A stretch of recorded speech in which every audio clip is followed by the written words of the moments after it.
Renda fixa pagando 19%, 22%, até 24% você encontra por aí em diversos anúncios quando você vai olhar as redes sociais. Será que é seguro? Eu quero conversar um pouquinho sobre os investimentos alternativos. A gente vai falar aqui de duas empresas, mas existem outras no mercado também, principalmente a Incó e a Alugator. Eu também peguei a opinião dessas próprias empresas sobre os investimentos delas e vou fazer aqui um comparativo bem honesto. Lembrando, esse vídeo não é patrocinado, então eu vou dar uma opinião completamente sincera aqui, não tenho vínculo nenhum com essas casas e não tenho nenhum motivo para esconder absolutamente nada. Então vamos lá? Vamos discutir investimentos alternativos e fazer uma análise aqui do que está acontecendo. Então, uma coisa é, se você navega aí pelas redes sociais, em algum momento você já deve ter tombado aí com algum anúncio da Incó. A Incó é essa empresa de investimentos, então invista onde os grandes investem, né? Então aqui o que ele vai te oferecer são alguns investimentos, eles já captaram 1,4 bilhões de reais e algumas pessoas sempre me perguntam se a Incó é algum tipo de golpe. Outra empresa que também tem esse ponto é a Alugator Invest, né? Então essa empresa aqui, que é a tal Alu, então ela coloca aqui rentabilidades de até 24% ao ano, também tomando aqui alguns empréstimos. Já captaram 670 milhões de reais desde 2020, né? Pagaram 280 milhões já a investidores, ou seja, boa parte dos investimentos ainda está em processo de maturação, ainda está acontecendo, né? Ainda estão pagando, e mais de 5 mil investidores já confiaram neles aqui. Então eles comparam aqui e mostram para você que o que eles trabalham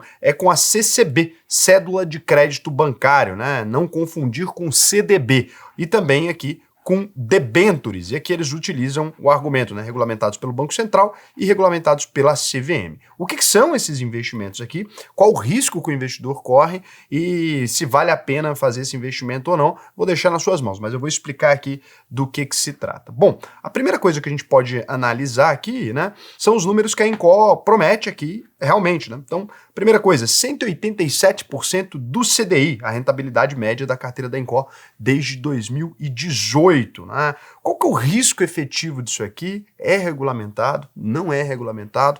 Vamos dar uma olhada. Se você descer aqui, você vai perceber que sim, né? Eles são uma plataforma reguladas pelo Banco Central, eles têm autorização sim para emitir investimentos no Brasil, então a Incó não é uma pirâmide, não é um golpe, apesar dela oferecer uma rentabilidade muito acima da média. Agora, toda vez que a gente fala de uma rentabilidade acima da média, algumas pessoas pegam e comparam investimentos da Incó com investimentos em CDBs ou LCIs e LCAs. Aqui é um problema.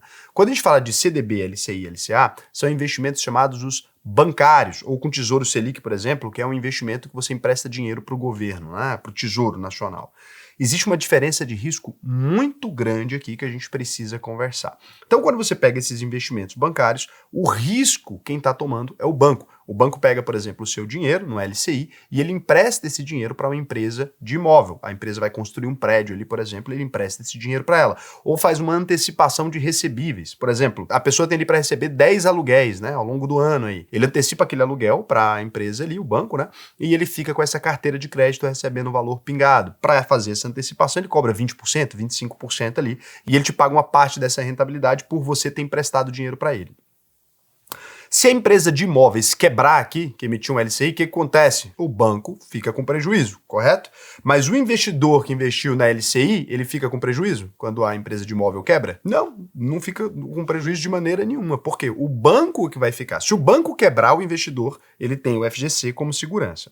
Então, esse é um risco específico. O banco pegou o dinheiro e emprestou para a empresa. Quando a empresa quebra, você nem fica sabendo, porque quando você empresta dinheiro para um banco, via um CDB, você nem sabe para quem que o banco empresta, correto? Quando você deixa lá um dinheiro investido na caixinha do Nubank, do Banco Inter, ou no CDB do BTG, ou no CDB do Bradesco, você sabe o que o banco vai fazer com o dinheiro? Claro que não, você só deixa lá o dinheiro, o banco se vira, ele vai ali e empresta o dinheiro da maneira que ele quiser, e o banco ele está assumindo esses riscos.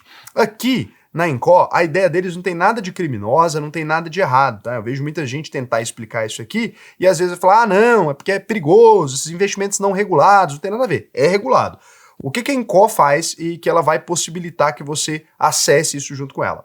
Ela procura diretamente pequenas construtoras que hoje não têm acesso a crédito no mercado. Então vamos supor o seguinte, olha, eu quero construir um prédio aqui em Goiânia, eu não tenho, né, uma operação gigantesca ao ponto de chegar num banco, num bancão e emitir uma captação lá de 500 milhões, eu vou procurar a Incó, porque a Incó trabalha com construtoras menores. A Incor vai fazer uma avaliação de risco daquela construtora específica, vai pegar garantias, né, as garantias reais ali, vai pegar o prédio como garantia, o lote como garantia, e vai oferecer para os investidores essas ofertas. Então ela vai pegar ali para os investidores diretamente. Então aqui está cortando todos os intermediários, correto? Eu tô, em vez de falar com o banco, etc., a Incor vai falar direto com a construtora e vai emprestar meu dinheiro para ela. Se a construtora que tomou esse empréstimo quebrar, o que acontece com o meu dinheiro? Perdeu. Então, nesse caso, é o que a gente chama de um default, né? E quando isso acontece, aí, de fato, nós estamos aqui numa situação onde o investidor está descoberto. Quando a gente conversa com a Incor, quantas vezes isso aconteceu, né? Eu perguntei para eles. Então, a gente vai lá, chega na Incor e fala, olha, beleza, isso já aconteceu muitas vezes? Eu estava conversando com eles aqui. Então, quando a gente vai pegar na média da Incor, né, o histórico da empresa, o que eles escreveram para a gente aqui foi o seguinte, ó, quais são os resultados até hoje, né? Eles falaram que é muito mais comparável com o fundo imobiliário do que com o CDB, mas na verdade as pessoas quando falam renda fixa elas comparam com o CDB, por isso que eu não quis comparar com o fundo imobiliário aqui.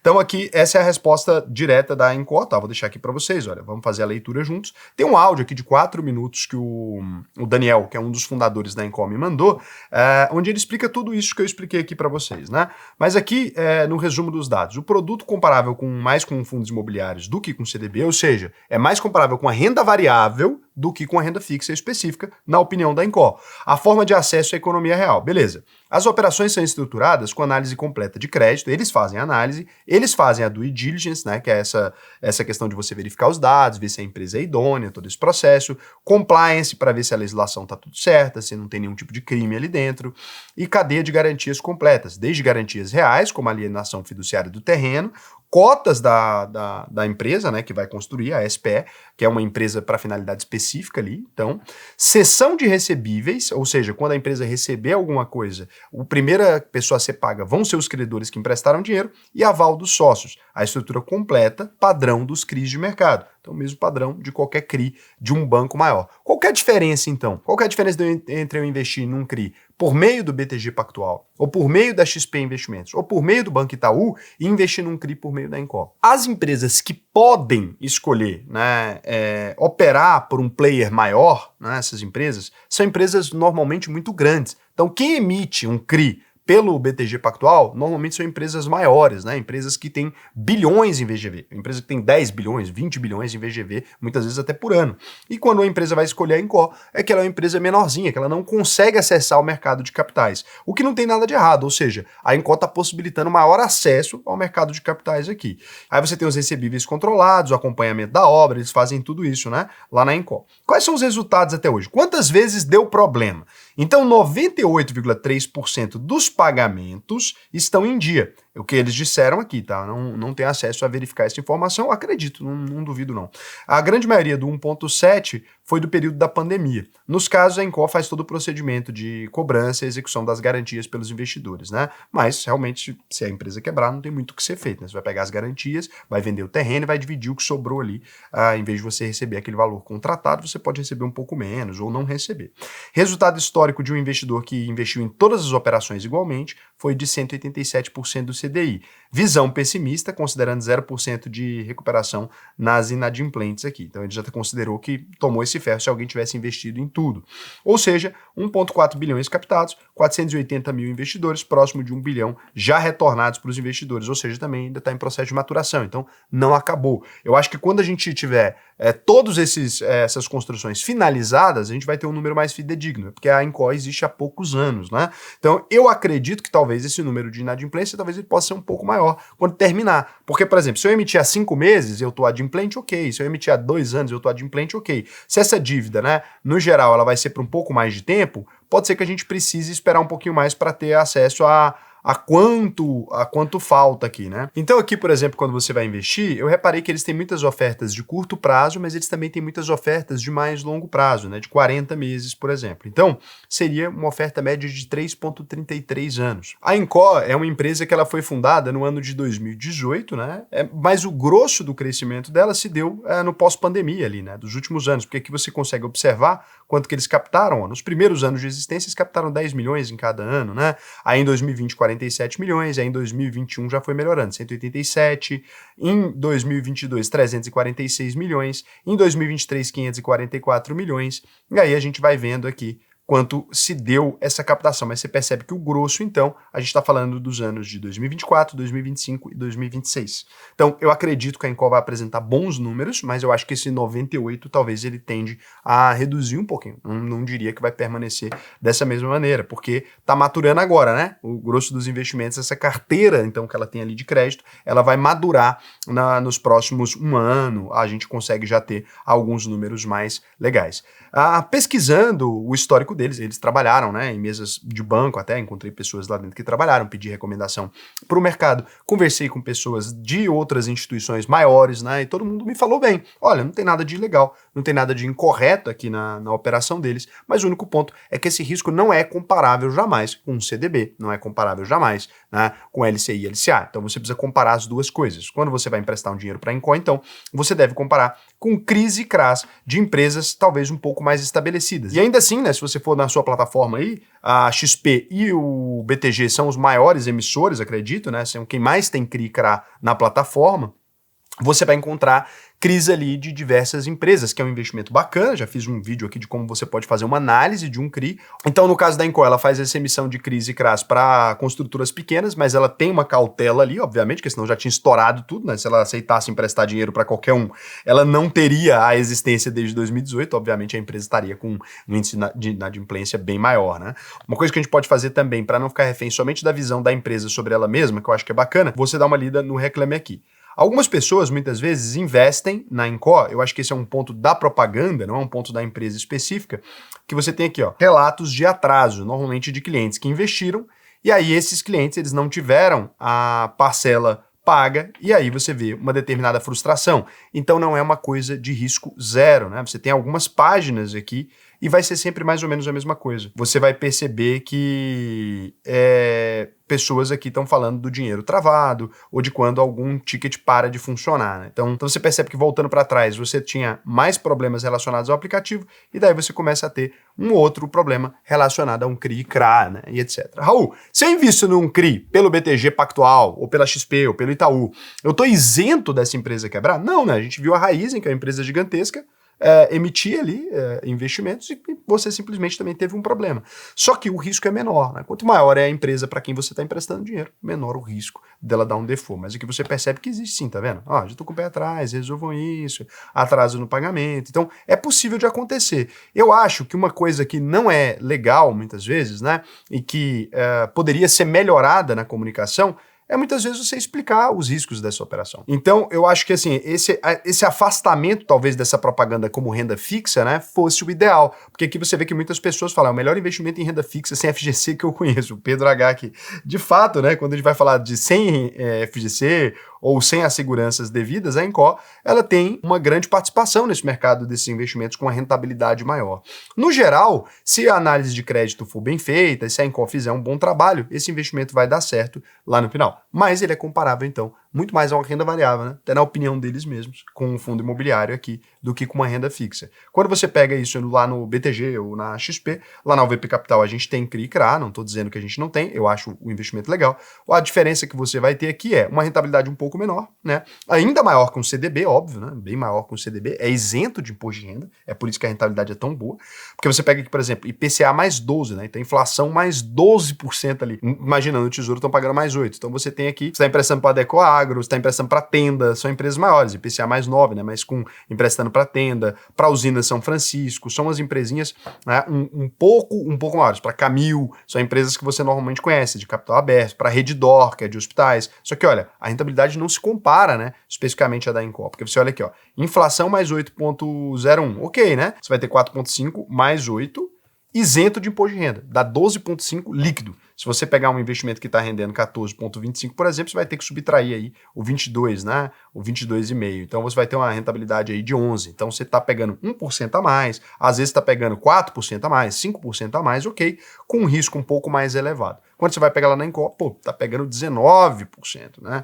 Ou aqui, CDI mais 4, tá pegando literalmente isso, 19%, IPCA mais 12, aí já é um investimento que muitas vezes você encontra até empresas oferecendo um pouco mais, analisando em termos de risco, né? Eu encontro empresas oferecendo IPCA mais 12 sem precisar ser via Incó, sem precisar desse risco todo. Então aqui você vai ter que procurar sempre aquela assimetria de risco. Você vai pegar um risco muito alto, colocar pouquinho dinheiro, né, uma parte muito pequena do seu capital, para que você receba esse dinheiro lá na frente. Ou se você for pegar um investimento aqui, o que eu recomendaria? Se você quiser fazer esse investimento no Incó da vida, nessas empresas, eu recomendaria que você invista, por exemplo, aqui em 10 projetos.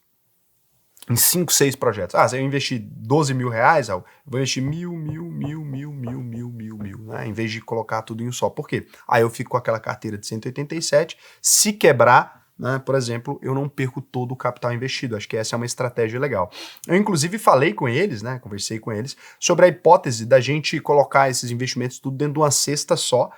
Uma conversa que eu tive com eles, se eles oferecessem esse tipo de investimento, eu acho que seria melhor. Porque aí você pega todos os projetos, por exemplo, investe um dinheiro e você fica exposto a todos os projetos. É muito difícil toda a carteira que eles escolheram dar errado. Não é que é impossível, mas é mais difícil, né? E aí você ficaria com esses 180% do CDI, só que com uma carteira de crédito menos arriscada, né, mais pulverizada. Bom, então isso aqui é a Incó, muito bacana. Não tem, juro para vocês, não tem nenhum interesse na empresa, não tem aqui, fiz uma comparação muito sincera com CRIs e CRAs e tal, não se compara para minha renda fixa, jamais. Então você que está colocando dinheiro aí, considerando que isso é tipo um CDB, eu diria que você é ignorante, de verdade, né? Não é querendo te dizer que você é burro nem nada, acho que você só não estudou o suficiente, vale a pena você saber disso. E você que sabe e que está querendo correr esse risco, massa demais, não tem problema nenhum. Outro ponto aqui, outra empresa que vocês me comentam sempre, que não é pirâmide também. Aqui eu tô falando de quem não é pirâmide, normalmente quando você vê esses investimentos sendo oferecidos de forma alta, são pirâmides financeiras. Quando a gente está olhando aqui para a Alu, a Investor também, a Alugator, ela trabalha, isso aqui é muito específico. O que essa empresa faz e aí como é que funciona aqui? Uma vez eu expliquei e eles ficaram um pouquinho bravos, acho que eu vou tentar ser um pouco mais gentil dessa vez aqui na explicação. Então a Alu, ela trabalha alugando iPhones para as pessoas. É literalmente esse o nicho de negócio deles. Vamos supor que você quer um iPhone 17, eles vão te cobrar aqui R$455 por mês, em troca disso você fica com o iPhone com você. E aí tem lá seguro, tem diversas coisas para você poder utilizar esse celular. Sim, eles têm um monte de clientes que fazem esse modelo. Tem um monte de gente que prefere, né, ter o telefone alugado ali, ou não tem dinheiro para muitas vezes passar isso no cartão. Eu acho que é o grosso das pessoas, eu não sei, tá? Tô inventando aqui. Fonte, Raul. Né? Eu acho que tem gente que não deve ter limite no cartão para comprar um iPhone de 14 mil, o cara que faz um pagamento, né, porque ele vai ficar com o iPhone por um tempo, ele pode trocar todo ano. Então você faz lá 455, porra, você vai pagar por ano aí 5.460 para estar de iPhone 17. Para quem troca de iPhone todo ano, né, imagina aqui, ó, você tem o tempo de contrato de 12 meses, por exemplo, você vai pagar isso aqui, depois você tem que devolver o celular. Ou você pega outro modelo, né? Então, para algumas pessoas que fazem isso, deve fazer muito sentido. E aí eles pegam esse aparelho e vai alugando para um monte de gente. Tem iPhones mais antigos também, por valores bem menores, né? O iPhone 14 por 237, por exemplo, que é um celular que já está mais ultrapassado. Esse é o modelo de negócio deles. E aí o que acontece aqui? Para poder fazer esse aluguel, né, do iPhone aqui para você, eles precisam comprar o aparelho. E, obviamente, o fluxo de caixa aqui, né, ele é diferente. Se eu vou receber 5 mil reais no primeiro ano e eu tenho que comprar um aparelho que custa 10 mil, 12 mil, acho que às vezes eles até compram aparelhos que tem aquele errozinho de fabricação, alguma coisa para poder compensar, né? Não sei se é isso, mas deve ter alguma outra estratégia para melhorar essa margem e comprar mais barato. Ou compra de outro país, faz de importação, alguma coisa deve fazer. Eu não vou entrar muito nisso aqui porque não é sobre isso o canal. E aí eles vão ali, compram o aparelho e tal, mas você tem que ter um fluxo de caixa. Eles provavelmente devem ter encontrado dificuldade de escalar o modelo para ter celulares para alugar. A demanda deveria estar maior, eles não deveriam estar conseguindo fazer isso. E aí o que eles fizeram? Aí eles começaram a emitir dívida para quem quisesse participar desse negócio, né? Então, olha, você me empresta um dinheiro, eu compro os celulares e eu te dou uma taxa de juros. Normal, igual toda empresa faz, né? Você pega uma empresa que está emitindo um CRI para a mesma coisa, ela está construindo um prédio. Aqui é para investir no negócio deles mesmo. E aí, contrataram aqui o Rodrigo Faro, eles mostraram alguns clientes que eles têm, né? A Samsung, o PicPay, a Mastercard, a Acer, o Santos Futebol Clube, o Internacional e a Livelo, né? E aí como é que funciona? Você vai escolher um modelo mais adequado para você aqui, segundo eles, e você vai emprestar dinheiro para eles, né? Aqui, eles não colocam diretamente a rentabilidade, só falam que até 24% ao ano é o que eles colocam, né? Eles sempre mandam você falar com um especialista aqui. Então, o que ele vai ter? No formato CCB, uma célula de crédito bancário, não confundir CCB com CDB, não tem FGC também, mesma coisa. Você vai emprestar o dinheiro para eles, eles vão combinar um valor que vão te pagar mensalmente. Você tem pouquíssima complexidade para investir, que é o que eles estão colocando. Você investe o retorno direto sem variação da Selic. É pré-fixado, ou seja, vou combinar com você 25%, 20%. Ele vai te pagar esse valor mensalmente, o cupom de juros vai reter o valor principal lá. Da onde vai vir o dinheiro para pagar essa operação, né? Eles vão pegar esse dinheiro, operar no mercado deles lá, comprar iPhones, alugar e te pagar. É isso. Raul, se a empresa não conseguir auferir lucro dessas operações, ou se não tiver quem alugue os celulares, vocês não conseguirem, acabou. Tá? E aqui realmente não é um monte de empresas que eles estão emprestando dinheiro, é literalmente a operação deles ali, né? Então, para quem quer um investimento robusto, eles disseram aqui que tem uma debênture, mesma coisa, a debênture da própria empresa, um investimento estruturado, onde eles vão pegar o dinheiro, né, e vão te dar o lastro no recebíveis. Toda vez que a Lu receber dinheiro, ela vai te pagar o valor. Investimento com proteção de patrimônio de afetação, rentabilidade alvo atrativa, rentabilidade boa, e sem OF. Ideal para quem busca mais segurança e previsibilidade é que eles devem fazer um pós-fixado. 120, 130% CDI, alguma coisa nesse sentido aqui. Os dois são regulados pela CVM. A Alugator não é um esquema de pirâmide. A Alugator não é uma empresa fraudulenta nem nada. O que ela está te convidando aqui? Ela está te convidando o seguinte, literalmente. Imagina que você tem um amigo, ele está chegando em você e falou, cara, quero aqui montar um negócio de alugar celulares. Você tem interesse em investir junto comigo? Você me empresta 100 mil, eu vou te pagar 24%, né, ao ano em cima desse dinheiro. E eu vou tirar um valor maior com a minha operação. É isso. Se a operação estiver saudável, eles conseguem fazer esse movimento aqui de alugar os celulares e manter a sua operação funcional. A empresa que usa aqui, né, para eles, é a Mova Sociedade, né? Mova, seu parceiro de Credit as a Service. Então, eles não fazem essa emissão de crédito sozinho, eles utilizam essa empresa aqui, a tal da Mova, e aí eles vão lá e tomam um empréstimo, eles mesmos conseguem os investidores para comprar esse título aqui, né? Então, eles têm uma companhia securitizadora, vai oferecer isso aí e tal, e você consegue fazer o investimento lá. O risco é da operação. Eu acho um pouco mais arriscado, para não dizer um pouco muito, mais arriscado do que o processo do CRI e CRA, mas se você confia na empresa, se você é cliente, né, e você gosta, eu acho que pode fazer sentido para você. Mas lembra, se a empresa não conseguir ter lucro ali, oriundo dessa função, assim como qualquer outro investimento de debênture, que você empresta dinheiro para Petrobras, etc., é a mesma coisa. Agora, tem a ver com emprestar dinheiro para a Petrobras, isso aqui? É uma debênture igual? Quando eu empresto dinheiro para uma Eletrobras, para uma Sabesp, é a mesma coisa? Não. Por isso que a Sabesp não oferece 24% ao ano. Então, quando uma empresa está oferecendo 24% ao ano, o que ela está te dizendo, olha, eu sou 2 vezes quase mais perigosa que uma empresa normal de mercado. Eu tenho um risco de 1,7 mais perigoso. Com grandes riscos, a gente tem grandes rentabilidades. Então, se você conhece a empresa, é cliente, gosta, tal, cara, pode fazer todo sentido para você. O que eles estão fazendo não é ilícito, não é ilegal, não tem nada de errado, né? O único ponto é que tem o risco. Aqui, quando você abre o Reclame Aqui deles, eles também têm algumas questões, né? Eles vão comentar aqui. Tem alguns atrasos no pagamento, parece, que algumas pessoas estão comentando. Não é muito, tem poucas páginas, até porque, enquanto a operação da empresa estiver saudável, e a gente torce para que eles fiquem muito saudáveis e cresçam muito mais, né? Enquanto a operação da empresa estiver saudável, não tem por que eles deixarem de pagar, né? Isso aqui devem ter sido alguns maus entendidos, porque na prática a empresa está organizada. Teve até um cara aqui que falou, né, que ele tem medo de investir, risco, aí a empresa respondeu para ele, olha, entendo sua preocupação com relação à segurança e à confiabilidade, mas gostaria que você me falasse as inconsistências que você percebeu, né? Daí ele fala que só formaliza investimento com instrumento contratual, e eles explicam que estão tudo dentro da lei e tal.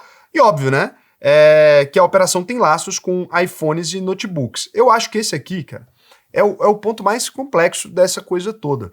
É porque quando a gente fala de eletrônicos, eles têm uma linha, né, que ele vai perdendo valor ao longo do tempo. Eu acho que a Alugator não é uma empresa mal intencionada, nem uma empresa desonesta, nem nada disso. Eu acho que tá, cara, tudo certo aqui. Tanto é que a primeira vez que eu falei deles já faz mais de 4 anos, eles continuam aqui. Agora, tem um ponto, né? O lastro numa operação de aluguel de equipamentos eletrônicos é uma coisa muito complicada para mim a nível de risco. Eu tô mais ou menos igual esse consumidor aqui, né? Eu acho a ideia da empresa genial, como empresário, né? Poxa, eu fico pensando como que ninguém nunca pensou nisso, que é uma ideia muito bacana, você emitir um investimento para financiar a sua própria operação. Acho que várias pessoas poderiam fazer isso. Quem trabalha com maquinário de material de construção, etc. Cara, se inspira aqui, né? A Alugator fez um puta trabalho aqui de ensinar para o mercado como é que você arruma dinheiro mais barato, né? Porque se ela fosse pegar isso aqui num banco, é loucura a taxa que ela teria. Então, parabéns pela ideia, parabéns para os empresários. Aqui tem um doido falando que os caras são pirâmide. Não é pirâmide, né? Coisa que tem risco, gente. Claro, nunca é pirâmide financeira. É assim, ó.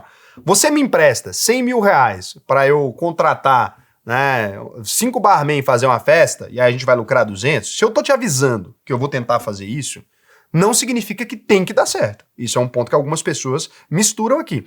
Na hora de investir e pegar rentabilidade, todo mundo quer ser entendido de tudo. No dia que a empresa quebra, daí é pirâmide. Não é pirâmide, nem tudo que quebra era pirâmide. Se eu te falei todos os riscos e deu errado, eu não cometi nenhum tipo de crime. Cheguei pra você e falei, cara, vamos entrar aqui comigo, vamos aprender a fazer o negócio e tal. Você fala, cara, fechou, vamos tentar. Ah, entrei de sócio aqui, vamos reformar um apartamento e vender. Não, na hora de vender a gente não conseguiu vender. Era pirâmide? Não. Mas você teve seu dinheiro de volta? Não, teve vender pela metade do preço. Daí você tomou um ferro de 50% e o outro. Então, nesse caso, né, a Alugator está oferecendo o que ela tem. Pô, eu compro os celulares. Você quer fazer parte desse negócio comigo? Se der errado o aluguel de celulares, você tomou. Ah, não, eu quero. Enquanto tá bom, todo mundo tá achando legal, né? Eu tenho certeza que nesses 4 anos aqui, deve ter muita gente que ganhou bastante dinheiro com a operação. Agora, uma vez só que der errado, o negócio ali pode derramar o café da véia, né? Então tem que tomar cuidado com isso. Tá aí. Vocês sempre me pediram esse vídeo. Eu nunca quis fazer porque eu não gosto de arrumar confusão. Não tenho interesse aqui em arrumar confusão com a Alugator ou com a Encol. Tanto é que eu mandei mensagem pra eles, perguntei se eles queriam se posicionar. Acho que fui justo. Não sei se fui, mas acho que fui justo com os investimentos. Na minha preferência, como investidor, quando eu vou pra renda fixa, eu não quero correr risco. Então não é o tipo de investimento que eu gosto muito. Quando você pulveriza, se eu emprestar dinheiro pra uma empresa dessa é ruim. Se eu emprestar dinheiro pra 10 empresas dessa via Encol, ou pra 100 empresas dessa, né, via Encol e outros parceiros que façam a mesma coisa, Alugator, sei lá o quê, pode colocar tudo numa cesta só, né? Essas empresas ali fazem uma análise de crédito e coloca. Você tem ali, se uma quebrar, a outra segura, porque o rendimento é tão alto, né, que uma quebrando, as outras seguram ali, dependendo da posição que você montou. Então você poder pôr R$1.000, R$500, eu acho que não vai te fazer mal. Se o dinheiro, você está disposto a perder o dinheiro, não vai te fazer mal, sendo bem sincero aqui, né? Não acho que vai perder, não tô falando que essas empresas vão dar errado, mas existe o risco do default, me vejo obrigado a falar sobre isso. Agora, Raul, gostei demais, cara. Achei muito transparente, um bom processo de análise. Like e inscreve no canal. Raul, queria avançar. Entendo isso aqui, muito legal o que você fez aqui, mas eu queria entender como é que eu monto minha carteira mesmo. Essas sacadas, né, de um pouquinho aqui e dali, entender o risco das coisas, eu queria aprender a fazer isso por conta própria. Todos os meus alunos sabem fazer isso. Então, todo mundo que entrou lá na UVP, pode clicar aqui no botão Faça sua análise de perfil, preencher o questionário. Eles não só recebem oportunidades de investimentos mais interessantes, tem previdência fechada da UVP, tem tudo. A gente está criando agora, inclusive, um fundo fechado só de debênture que paga mais, só que com empresas maiores. Vou fazer uma estrutura mais ou menos parecida com o que eu falei aqui, só que só para os alunos e com empresas maiores, né? Então você pega ali uns 120% do CDI isento, 115, 120% de CDI isento de imposto de renda, que é diferente, né? Equivale a 130, 140, vamos lá, né? Você não tem que pagar imposto.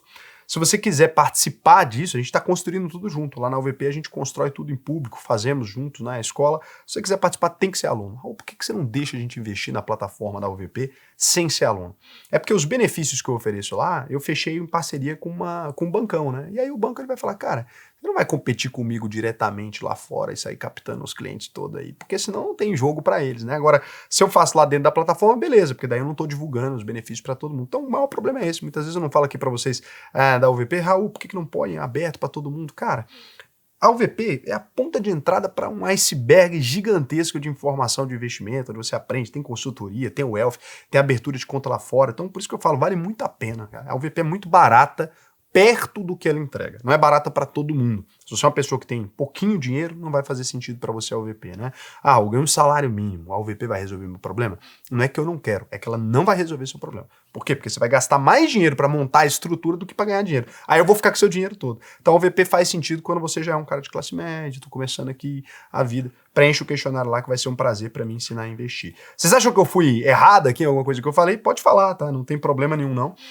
Nem sempre eu consigo me livrar dos meus vieses, né? Acho que eu sou um investidor muito conservador e acho que às vezes isso pesa muito, né? Porque eu gosto muito dessas iniciativas diferentes, acho muito legal, gostaria eu mesmo de criar várias dessas, mas também ao mesmo tempo eu fico pensando, eu gosto que a gente seja claro com os riscos, é igual ao VP. Se um dia eu tiver que falar para vocês, vamos ser meu sócio, eu vou falar todos os riscos que tem a empresa, né? Toda vez que eu vou fazer um produto, eu sempre falo de todos os riscos que a gente tem aqui, porque eu acho que isso ajuda você a não ficar com reclame aqui cheio de gente, um monte de coisa dessa, né? Você vê que essas empresas estão fazendo um bom trabalho, mas eu acho que eles poderiam ser um pouquinho mais claros. Acho que quando você compara com renda fixa, podia falar assim, é como se você fosse sócio da Alugator. Porque é como?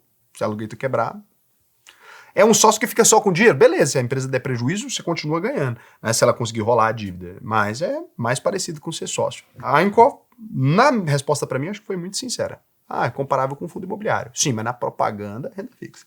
Então, foda isso. Então, um beijo para vocês, pessoal da Anchor. Tô até conversei com eles, tal. Eu gosto mesmo da empresa, não tô sacaneando não, tá? É porque concorre lá com seus produtos, por isso tá falando, não concorre, né? É o que eu tô dizendo, tem riscos diferentes aqui. E o mesmo investidor tem muitos dinheiros, né? Então, o cara não vai pegar todo o dinheiro e deixar num lugar só. O André V. Rocha. Saúl, se a pessoa compra uma casa nesse patrimônio e se ainda está financiado? Então, se você tem uma casa, né, aqui você tem dinheiro suficiente para a sua idade, financiada, você não tem nada. Se você tem uma casa financiada e 80% do valor você não pagou ainda, o que você tem é aquele 20% que você pagou, 80% é dívida. Muita gente confunde. Quando você assina o contrato, você não tem patrimônio, você tem dívida. Covax, Raul, até empresa de vibrador você já teve? Cara, tive demais, cara. Tive até pouco tempo atrás. Tinha empresa de vibrador aí e foi uma das maiores do país. Depois a gente ficou meio sem querer focar específico no negócio, né? Porque, eu fiquei sem tempo. Eu gostava muito de empreender em diferentes áreas. Até hoje ainda tenho empresas pequenininhas em diferentes áreas. Eu tive empresa de jogo.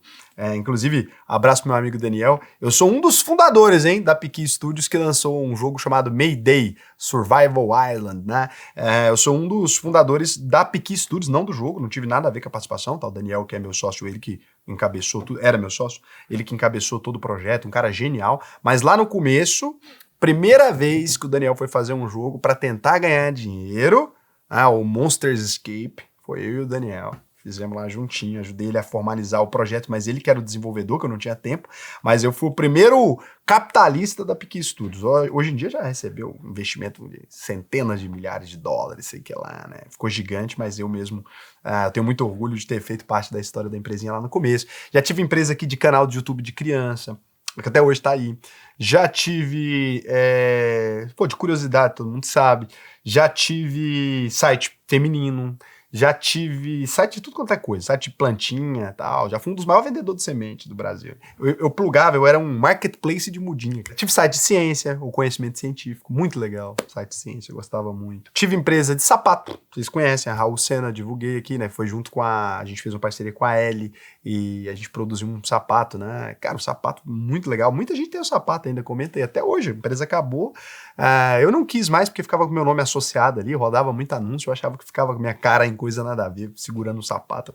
Foi só vergonha, acredita? A empresa dava super certo, gerava muito lucro, mas eu ficava tímido de ter meu nome num sapato, achava estranho, assim, me sentia meio, sei lá. Tive empresa de roupa, tive empresa só de sapato feminino, foi uma das primeiras empresas que eu tive, L Boutique, aí foi vendida depois, baratinho, micharia, não era nessa época não. Tive a Plague Shop, que era de camiseta, de banda, dessas coisas.